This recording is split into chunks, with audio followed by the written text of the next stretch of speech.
Hello and welcome to the channel. My name is Sean Huggins and this is Europe with Hugs. Thank you so much for being here. I am an American looking to learn more about life in Europe through watching silly videos and stuff on the internet with you guys. So, in today's video, we have an interesting one. This is, could a Swiss-style EU be the future? This is from EU Made Simple. Check it out, linked in the description as always. Let's waste no time. Let's just hop straight into it. I don't know what the Swiss system is, so I don't know what to expect, but we're going to find out together. So as always, if you enjoy, consider subscribing. It helps out the algorithm, helps out the channel. We're trying to hit that magical 1,000 subscriber mark, so it'd be greatly appreciated. But let's hop into it. Let's see. This video is I have no sponsored idea. by Video AI. I don't even know what the Swiss system With is. 7 presidents, regular referendums where all citizens vote on new laws, and strong sovereignty for each member. I'm sorry. Hold on a second. Did this guy just say 7 presidents? Switzerland has 7 presidents? What? Really? Okay. Switzerland is quite different than what I'm used to. Let's continue. State. It sounds impossible, right? Well, it's not, because it's exactly how Switzerland operates. 7 what if presidents. the EU were more like Switzerland? Yeah, we know. The EU definitely isn't a country, but we're going to compare the two anyway. Why? Because Switzerland is kind of like a mini EU. Switzerland has 4 official languages and regions with distinct cultures, traditions, and identities. Okay, I follow so far the sentiment, the overarching sentiment. It's a very diverse country with a lot of different cultures all melting together and stuff. So I'm following so far. Let's continue though. Much like EU member states, it's also ranked as one of the world's most effective democracies, balancing unity and sovereignty through a federal structure. So let's dive in and imagine what a Swiss-style EU could look like, and why it might be the flexible, democratic future Europe needs. Switzerland is a federation, but what does that mean? In a federation, you've got a central government, sure, but the real power is spread out among smaller regions. In Switzerland's case, these regions are called cantons. Think of them like small states. And these cantons, well, they hold a lot of power. Each canton has its own constitution, yes, just like the big one at the federal level, but tailored to local needs. On the executive level, they have an executive council, a small governing body responsible for implementing laws, managing budgets, and overseeing public services. Within this council, there's usually a president or head of government for the canton. And for the legislative side, every canton has its own parliament, a group of elected representatives who debate and pass laws. Now let's look at the federal side of things in Switzerland. At the top, there's the Federal Constitution, the ultimate rulebook for Switzerland. It lays out how the national government works, sets boundaries with the cantons, and ensures everyone's rights are protected. Then there's the executive branch, known as the Federal Council. And here's the twist. Switzerland doesn't have a single president or prime minister. Instead, it has a 7-member council serving as the executive authority.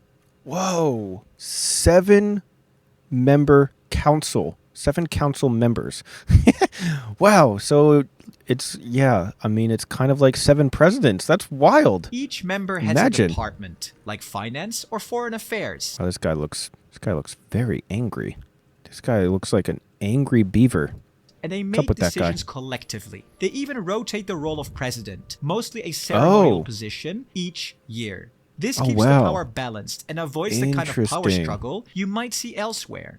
Next, rotating president every year. Wow, fascinating stuff here. The federal legislative level, which is the parliament, called the Federal Assembly. It's split into 2 chambers, the National Council and the Council of States. The National Council represents the people, with seats based on population, while the Council of States represents the cantons, with each canton getting 2 representatives. Laws have to pass in both chambers. And wow, dude, holy crap. So Switzerland, they spread all of the power, all of the decision making. They spread it all out as much as possible. Like, there are just so many different branches and different levels of the government and different dude, this is wild. They're like, everyone gets a little bit of it, you know? Ensuring that both the people and the canton's interests are covered.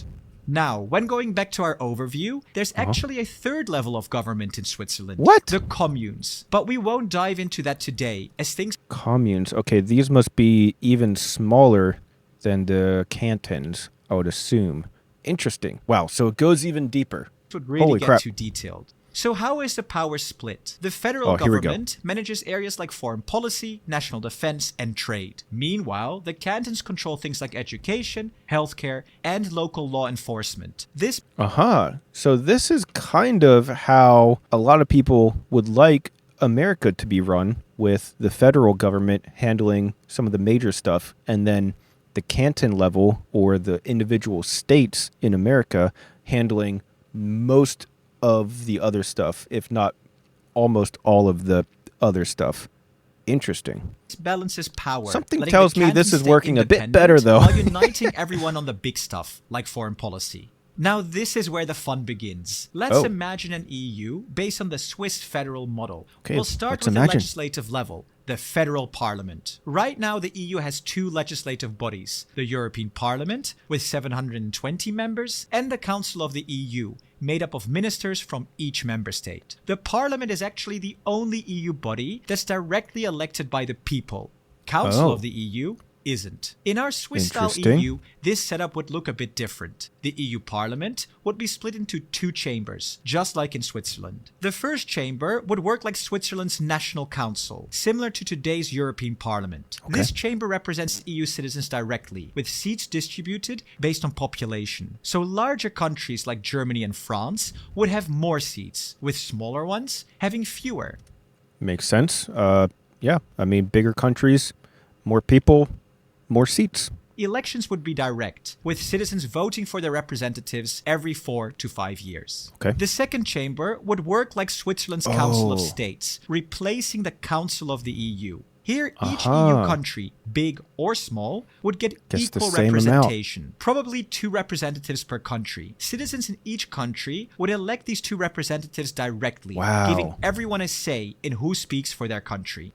Wow, that really does try to balance out as best as possible, you know, balancing the power of the big countries with the power of the little countries, so that the big countries, you know, their magnitude is accounted for by having more seats, more people, more seats, bigger economy, bigger whatever, bigger country. They get more seats in this system, in this parliament, and then the little countries don't get as many seats. But then this system down here, at the same time, everybody's equal. So then the little countries, the little guys, don't get forgotten too, or just completely steamrolled like maybe they would if they had to compete against the bigger countries, if there's like some sort of political disagreement or something.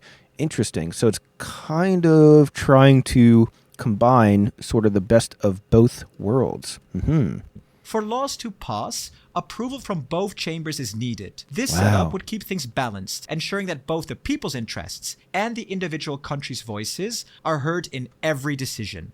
So that's our new EU legislative branch. But what about the executive and government? Right now, the EU has the European Commission, with 26 commissioners and 1 commission president. Plus, there's also the European Council president. But let's keep things simple for this video. In our Swiss-style EU, things would change dramatically. The Commission would shrink down from 27 to a 7-member council, with each member taking charge of a specific department, just like in Switzerland. So you'd have 1 commissioner for finance, 1 for foreign affairs, and maybe 1 for defense, and so on. Although, maybe giving von der Leyen defense wouldn't be the best idea, after her time as Germany's defense minister.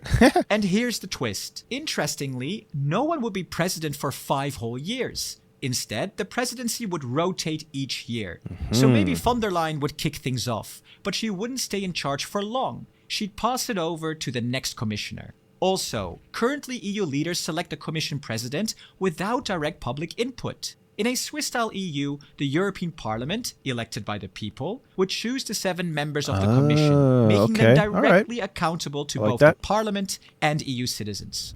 Now, this is how the EU would be structured federally. But what about the member states? Or as they're called in Switzerland, the cantons. They'd still keep a lot of their sovereignty. Following the Swiss model, there would be a very clear divide in powers. The federal EU level would have control over foreign policy, defense, and climate change, ensuring a united front on major issues that require a coordinated approach. Of course. Meanwhile, member states would manage areas like education, healthcare, and local law enforcement. This means that individual countries could shape their own welfare system and social programs to fit their unique needs. Another really unique trait of the Swiss system is its strong emphasis on direct democracy. In Switzerland, referendums are a cornerstone of the political system, giving citizens a direct say in important decisions more often than in nearly any other country in the world. Wow, interesting. So the average citizen is basically voting way more often on key, ideas, key principles, key factors, whereas that's not always the case. Usually, in a lot of places, you vote for an elected official, and then the officials that are elected, they make all the decisions. But here, it seems like people are directly voting on issues a lot more. Interesting. Mandatory referendums are required for major decisions, like constitutional amendments or joining international organizations, and need approval from both a majority of citizens and a majority of cantons. Wow. For other laws, citizens can initiate an optional referendum by gathering 50,000 signatures within 100 days, forcing a binding public vote. If this were prevalent in the EU, citizens could strike down unpopular laws, like the EU Pact for Asylum and Migration. There's also the Popular Initiative, allowing citizens to propose constitutional amendments by collecting 100,000 signatures within 18 months. This means EU citizens could request more or less power for the EU in areas like climate or defense. At EU Made Simple, we love the strong focus on direct democracy. Means EU citizens could request more or less power for the EU in areas like climate or defense. At EU Made Simple, we love the strong focus on direct democracy, as this could drive greater engagement and foster a real sense of belonging across the EU. True. We're also intrigued by the idea of having 7 commissioners elected by the parliament as a collective executive, just like Switzerland's Federal Council. But here's the question, do you like that model? Or would you prefer that EU citizens across the bloc elect a commission president directly instead? Let us know your thoughts in the comments below. Wow, very interesting. As somebody who does not study politics, and I don't even actually necessarily follow politics even in general, it's really interesting to see how other countries have their political system set up. And I gotta say, it makes a lot of sense, at least on paper, and it seems to be working pretty good. I don't know if that means that it would work well for having the entire European Union, adopt that style. I don't know, but for Switzerland, it seems to be working very well, and you can't argue with the results, I guess. So I don't know. It'd be interesting to see. Maybe they can take some of the factors, some of the things that Switzerland does and apply it to the European Union, maybe. I don't know. I don't even know how you would change all the different organizations and stuff, though. Seems like it would be a lot of work. But anyways, I'm curious what you guys think about it. Do you think that the Swiss-style government could potentially work for the entirety of the European Union? Do you think that it should keep the same style that it has now? Or do you think it should have a different style? I don't know. I mean, you guys are the Europeans, so you guys would know better than me. So let me know your thoughts down in the comments section below. And again, if you enjoyed, consider subscribing. We're trying to hit that magical 1,000 subscriber mark, so it'd be greatly appreciated. But that's all the time that I have for today, so thank you guys so much for being here. And as always, I'll see you guys next time. Peace.